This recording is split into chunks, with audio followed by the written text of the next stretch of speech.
My daughter said her stepfather was the dad she deserved. Now karma exposed him and she's begging me for a second chance.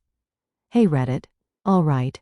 I didn't think I'd be sharing this, but here I am. I guess I just need to get it off my chest because I don't know who else to talk to. Last year, my marriage officially ended after 16 years. It all came crashing down. I'd been suspecting something for a while. My ex-wife was always on her phone, laughing at messages, coming home later from work, and acting different. When I finally confronted her about it, she denied it at first. She said I was being paranoid and needed to trust her, but I wasn't crazy. Not 2 weeks later, she admitted she was emotionally involved with a guy from her office. Emotionally involved? Like, what does that even mean? I remember her saying, "It's not like I cheated, okay? I haven't slept with him." As if that made it better. To me, she might as well have been halfway out the door already. It didn't take long after that for us to call it quits. She said she wasn't happy in the marriage anymore, that we'd grown apart, and all the usual stuff you hear when someone's got one foot in a new relationship. The divorce process wasn't easy, even though we kept it mostly civil. There was always this underlying tension. I knew she was texting him, probably seeing him while we were untangling the life we'd built together. But this story isn't about her, it's about my daughter and me.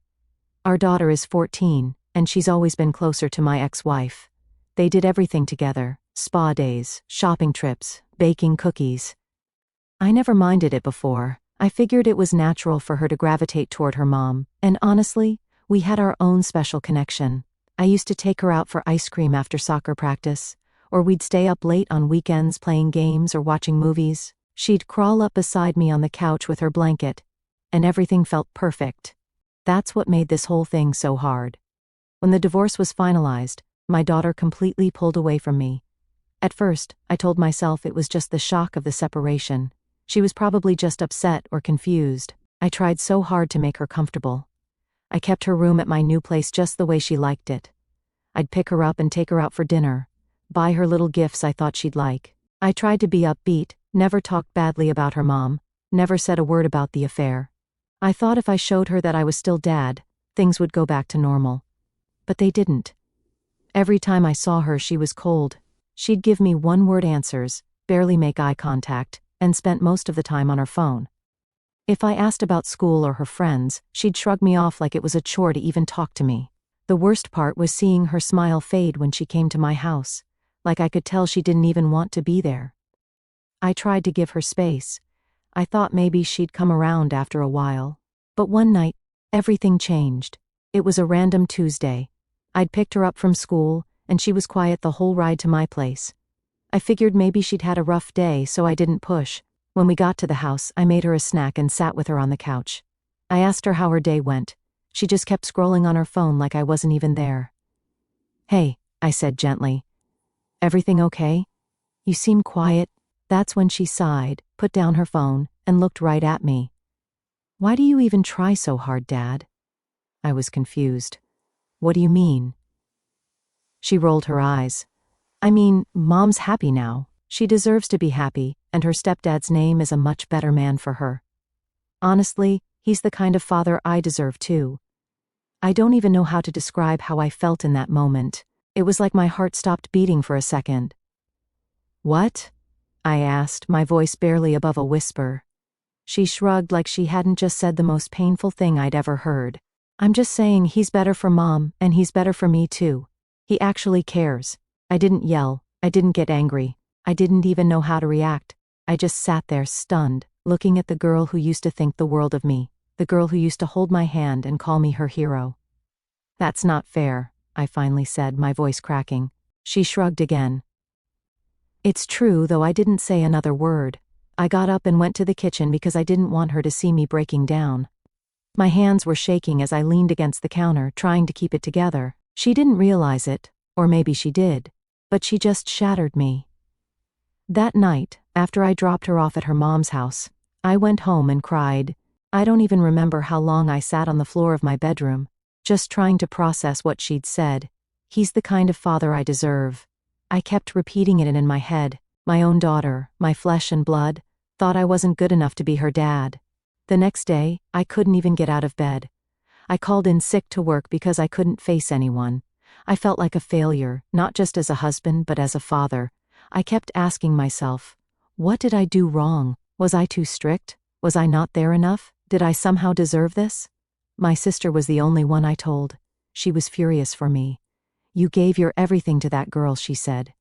You've always been a good dad no matter what. She reminded me of all the times I'd been there for my daughter, all the times I'd sacrificed my time and money to make her happy.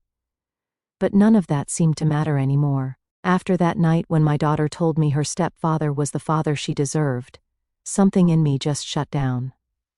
I didn't make this decision overnight, but it became clear that I couldn't keep living like that, chasing after someone who didn't want me. I don't know how to explain it, but I felt like I was banging my head against a wall.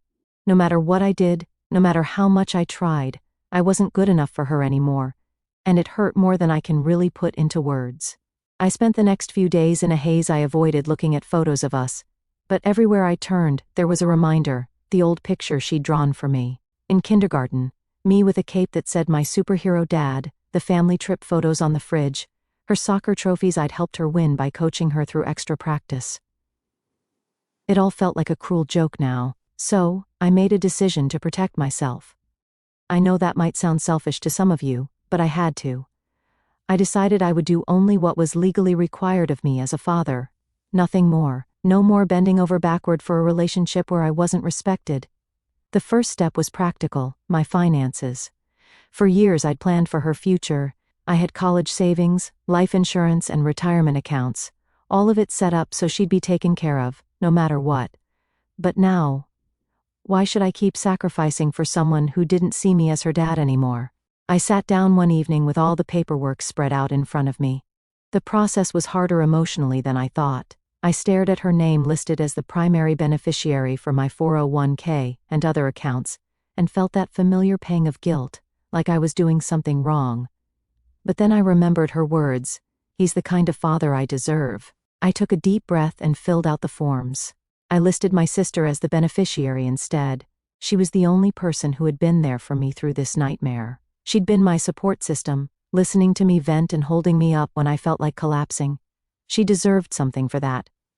The next decision was the college fund. I know this is the part where people are going to come at me, but let me explain. I spent years putting money into that fund. I gave up vacations, skipped out on luxuries, and worked overtime to build it. I did it because I wanted to give my daughter every opportunity in life. But what's the point of saving for someone who doesn't even want you in her life? I decided to start using that money for myself.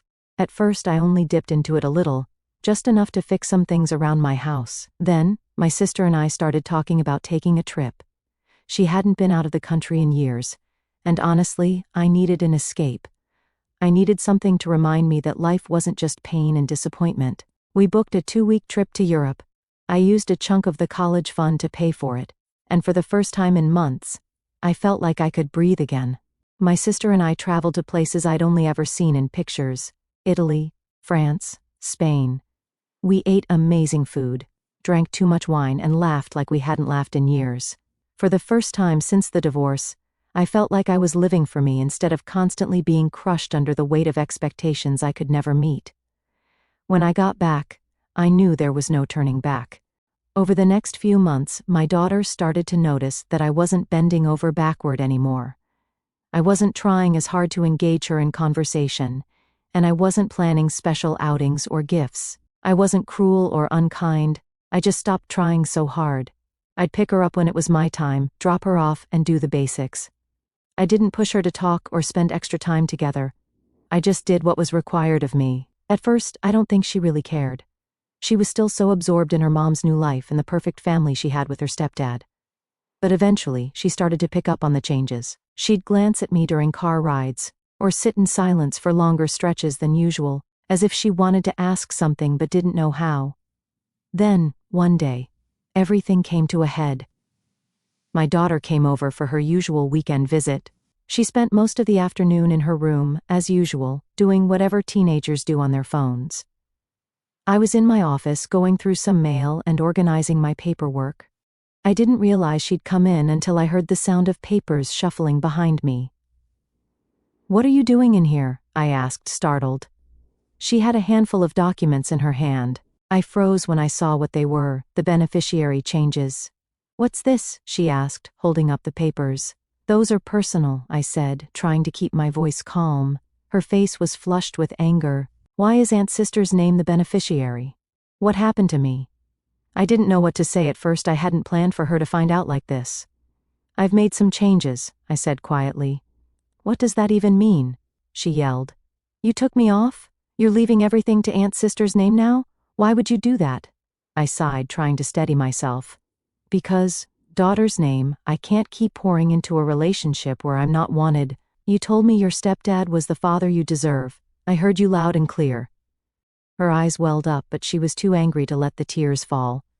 That's not fair. That's my college money. You're ruining my future. I shook my head. I spent years saving that money because I wanted you to have the best, but you've made it clear where I stand in your life.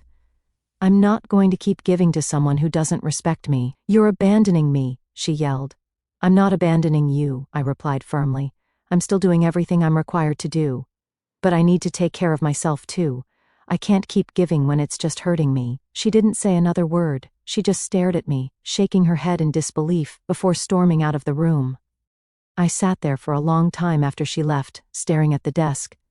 I felt torn in two. Part of me wanted to chase after her, to hug her and tell her I'd fix everything. But the other part, the part that was tired of being treated like I didn't matter, knew I had to stand my ground. After my daughter stormed out of my office that day, I sat there for what felt like hours. My mind was racing, but at the same time, it felt empty. I kept replaying her words over and over in my head. You're ruining my future. I'd heard anger in her voice, but there was something else too, something deeper that I couldn't quite place. Maybe hurt, maybe shock, I don't know. But I didn't let myself dwell on it for long because I had to remind myself of why I did what I did. She had made it clear to me for months how she felt about me. I wasn't wanted in her life. I was the lesser parent, the one she barely acknowledged. That stepfather of hers, the guy my ex-wife cheated with, was now the person she held up as some perfect example of what a dad should be. You can't expect me to just keep going after being told something like that, right? I didn't think so. But the confrontation stuck with me. It's one thing to distance yourself quietly, to pull back and take care of yourself. It's another thing entirely to be confronted about it and have to look your kid in the face while you explain your choices. I didn't sleep that night. I kept tossing and turning, wondering if I'd gone too far, if I was being a monster. The next day, I got a phone call from my ex-wife. Now, my ex and I had been keeping contact to a minimum since the divorce. We only communicated about our daughter, school events, visitation times, medical stuff. That's it. I knew as soon as I saw her name pop up on my phone that this wasn't going to be a pleasant conversation. Sure enough, she didn't waste any time. What the hell is going on over there? She snapped as soon as I answered. No hello, no polite intro, just straight to the point. What are you talking about? I asked, even though I knew exactly what she meant. Daughter's name came home last night in tears. She said you're cutting her off, that you took her off your accounts and spent her college fund. I sighed. I didn't cut her off. I'm still fulfilling my obligations as her father. Obligations? My ex practically spat the word like it was poison. You're her father. She's a child. How could you do this to her? And there it was. The guilt trip I knew was coming. I kept my voice steady though. I didn't do this to her. I've been doing everything I can for her. I've tried for months to be a part of her life, but she made it clear she doesn't want me there. I'm not going to keep throwing everything I have into a relationship where I'm not respected or valued. I'm done being treated like I don't matter. She's just a kid, my ex shouted. You're the adult here. You don't get to act like this because your feelings are hurt. That stung, I won't lie. My feelings were hurt. They were shattered. But I also wasn't about to let her turn this all around on me. I'm not acting out of spite, I said firmly. I'm protecting myself. She told me her stepdad is the father she deserves. Do you know what that did to me? There was silence on her end for a moment. Maybe she didn't expect me to say that. I don't know. Finally, she replied, quieter this time. She didn't mean that. You know she's a teenager. She says things she doesn't mean. I let out a bitter laugh. Funny how everyone always wants to excuse what she says and does, but I'm the bad guy when I decide to protect myself. Look, I'm not arguing with you about this. I'm still doing what I'm required to do as her father, but that's all. My ex didn't have a response to that. She just hung up, leaving me staring at my phone, feeling like I'd just been hit by a truck. For the next week, things were tense. My daughter didn't text me, didn't call, and when I picked her up for my visitation time, she didn't even look at me. She sat in the car, headphones on, staring out the window like I wasn't even there. At my house, she stayed in her room the entire time. She didn't eat dinner with me, didn't talk to me, nothing. I'd knock on her door to let her know food was ready, and I'd get a muffled "I'm not hungry." I didn't push. What was the point? The silence between us was unbearable. It was like living with a stranger. And as much as I tried to convince myself that I was doing the right thing, it didn't stop the guilt from creeping in. I'd sit on the couch at night, staring at the empty seat where she used to curl up beside me, and I'd wonder, was I doing the right thing? Was I making everything worse? I told my sister about all of it. She's the only one who understands where I'm coming from. She's been through similar pain, even though she didn't have kids. "You're not a monster," she told me. "You're just human. You can't keep giving and giving when it's tearing you apart. You have every right to step back." Her words helped, but they didn't erase the ache I felt. About 2 weeks later, I got another confrontation. This time, it was my daughter herself. She was at my house for the weekend again, still giving me the silent treatment. I was sitting at the kitchen table, paying some bills, when she came out of her room and dropped a stack of papers in front of me. It was the college fund statement. I didn't even know she'd found it. "What is this?" she demanded, her voice shaking. I looked up at her. "It's the college fund." "Yeah, the college fund you're taking money out of," she snapped. "Why are you doing this? This is my future, Dad." I sighed. "Sit down," I said, gesturing to the chair across from me. She hesitated but finally sat. "I need you to listen to me, okay?" I said. "That money? I saved it because I wanted to give you the best. I worked overtime, skipped vacations, did everything I could to build that for you. But then you told me I wasn't the father you deserved. Do you know how much that hurt?" Her face turned red. "I didn't mean it like that. But you said it," I replied gently. "And you've spent months treating me like I don't matter. I can't keep giving everything I have to someone who doesn't want me in their life. I needed to take care of myself too." She didn't say anything. She just stared at me, her expression a mix of anger, hurt, and maybe something else. Regret, I don't know. Finally, she stood up and walked back to her room without another word. And just like that, I felt like the worst person in the world. After that last confrontation, the silence in my house became heavier than ever. My daughter stopped talking to me completely, not just during visits but in every way. No texts, no calls, nothing. She came over when she was legally supposed to, but it was like having a ghost in the house. She'd walk in, go straight to her room and shut the door. If I knocked to let her know dinner was ready, I'd get a short okay, or sometimes no response at all. It wasn't anger anymore. It was like we had both given up. At first I tried not to let it get to me. I'd sit on the couch and read a book or watch a show, pretending the house wasn't dead quiet, except for the occasional creak of the floor when she moved around.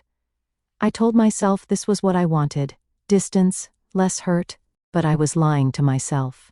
The silence was suffocating. I'll admit something here I haven't told anyone else. Sometimes, when she was in her room, I'd stand in the hallway and listen for any sign of her.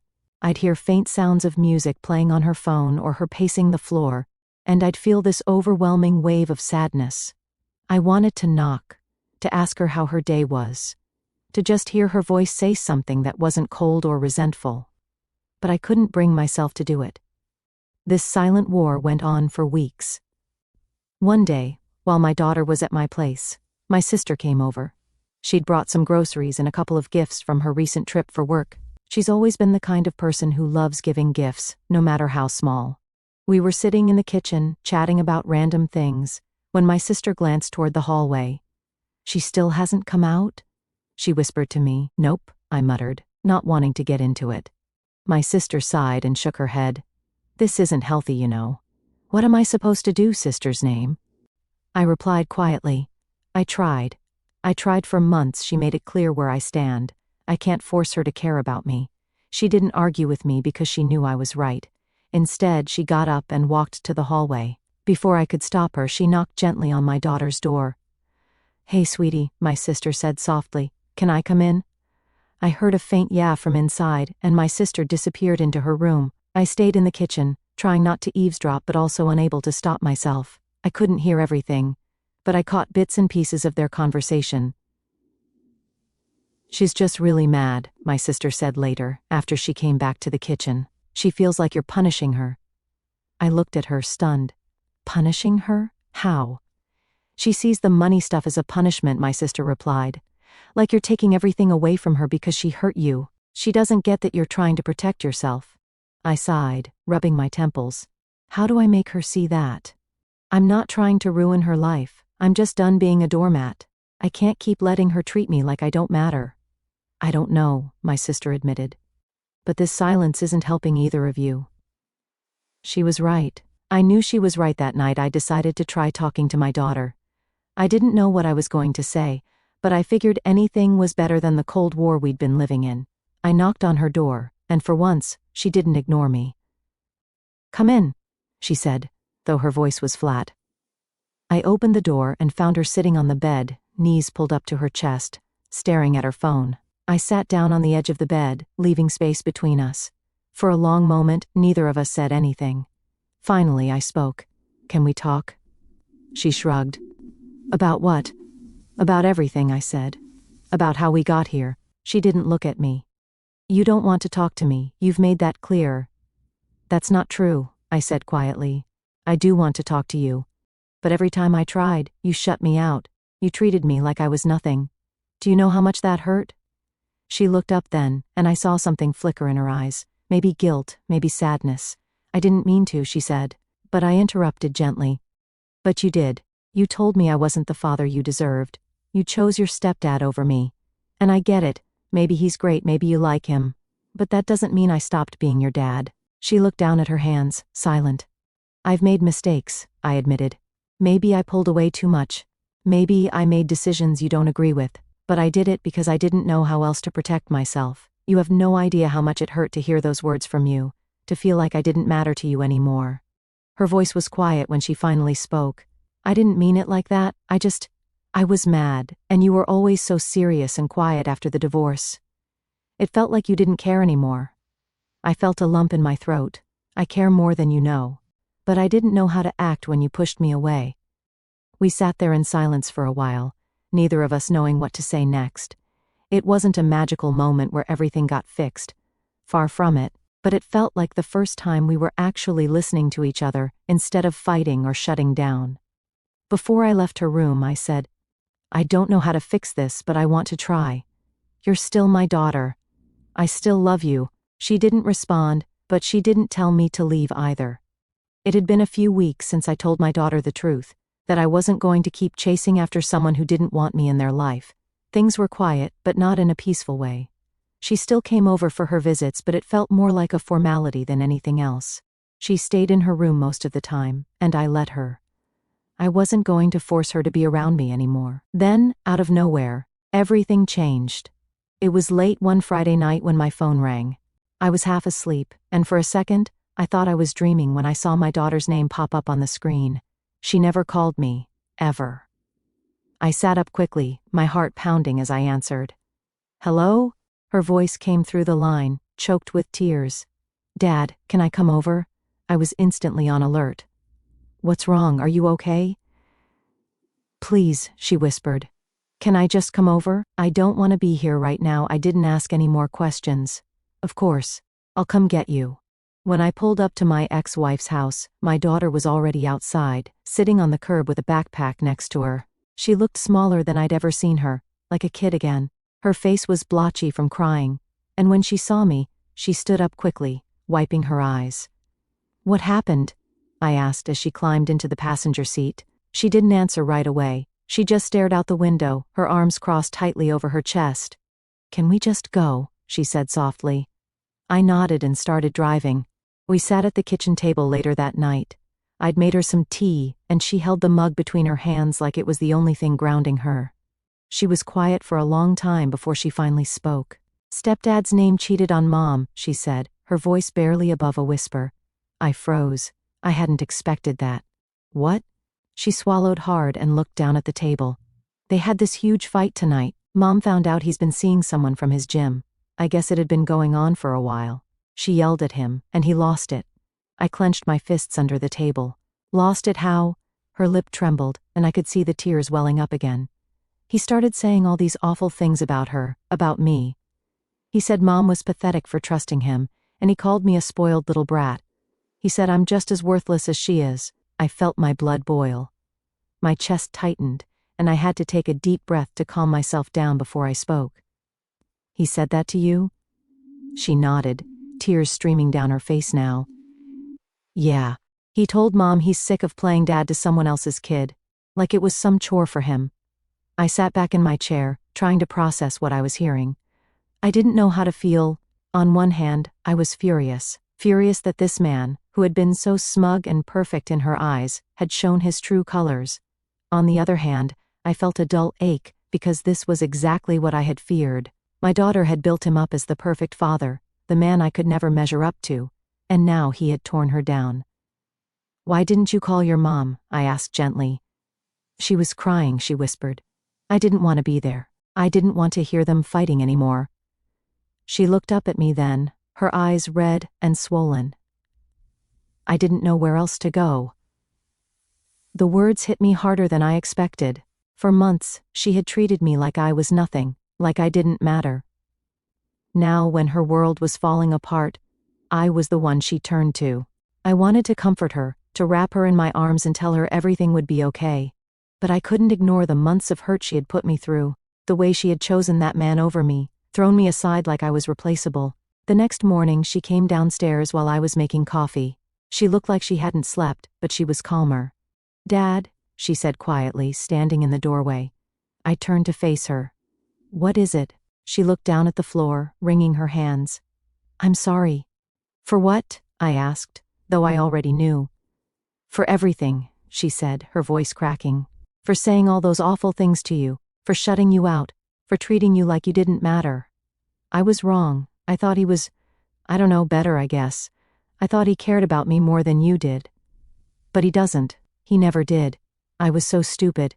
I stared at her for a moment, letting her words hang in the air. Part of me wanted to forgive her right then and there. I wanted to tell her it was okay, that we could put everything behind us. But another part of me couldn't forget the months of coldness, the way her words had cut me to the core. I'm glad you're starting to see the truth, I said carefully. But it doesn't undo everything that happened. Daughter's name, you pushed me away. You made me feel like I wasn't good enough to be your dad. And now, just because he showed his true colors, you want to come back? Her eyes widened, and she looked like I had slapped her. I'm not asking for you to fix everything, she said, her voice trembling. I just want to try again. I want to have a relationship with you, please, Dad. I shook my head slowly. I don't know if I can do that. Why not? She asked, tears spilling down her cheeks again. Because it's not that simple, I said. I spent months trying to be a part of your life, and you shut me out. You treated me like I was nothing. I can't just forget that. I was wrong, she sobbed. I didn't know what I was doing. I was mad at you because of the divorce, and I took it out on you. I thought stepdad's name was better than you, but I was wrong. He's awful. He doesn't care about me. But you do. I looked at her, feeling that familiar ache in my chest. I do care about you. I always have. But I can't keep putting myself in a position to be hurt again. I need time, and you need to figure out who you are and what you want. So that's it? She asked quietly. You're just going to give up on me? I'm not giving up on you, I replied. But I'm not going to let you hurt me again. If you want to fix this, it's going to take time. I need to see that you actually mean it, not just because things fell apart with him. She wiped at her face and nodded, though I could see how much it hurt her. Okay, she whispered. I'll prove it, I promise. So, Reddit, please help me. Should I forgive my daughter?